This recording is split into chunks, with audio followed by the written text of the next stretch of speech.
இன்றைக்கி நம்பர் சீரீஸில் ஒரு சம் பார்க்கலாம். What is the next number in the series?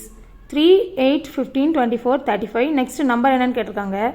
Mostly number சீரீஸில் சம் கொடுத்தாங்கன்னா ஃபஸ்ட்டு 2 நம்பருக்கு டிஃப்ரென்ஸ் செக் பண்ணி பார்க்கலாம், இல்லைனா அடிஷன் செக் பண்ணி பார்க்கலாம், இல்லைனா multiply by 2 or multiply by 3 ஏதாவது செக் பண்ணி பார்த்தீங்கன்னா சேமாக வரும். ஃபஸ்ட்டு நம்ம டிஃப்ரென்ஸ் செக் பண்ணி பார்க்கலாம். 8 minus 3 equal to 5, 15 minus 8 equal to 7, 24 minus 15 equal to 9, 35 minus 24 equal to 11. இப்போ இந்த நம்பர்ஸ்லாம் செக் பண்ணி பார்த்தீங்கன்னா இது எல்லாத்துக்கும் ஏதோ ஒரு கனெக்ஷன்ஸ் இருக்குது. என்னென்னு பார்த்தீங்கன்னா 5 plus 2 equal to 7, 7 plus 2 equal to 9, 9 plus 2 equal to 11. Next 11 plus 2 equal to 13. Difference வந்து 13 வந்திருக்கணும். அப்போ நம்ம 13 கூட 35 ப்ளஸ் பண்ணால் 48 வரும், அதான் ஆன்சர். இப்போ 48 minus 35 நீங்கள் செக் பண்ணி பார்த்தீங்கன்னா 13 கரெக்டாக இருக்கும். நெக்ஸ்ட்டு கீழே இருக்க சம்மை சால்வ் பண்ணி ஆன்சரை கமெண்ட்டில் சொல்லுங்கள்.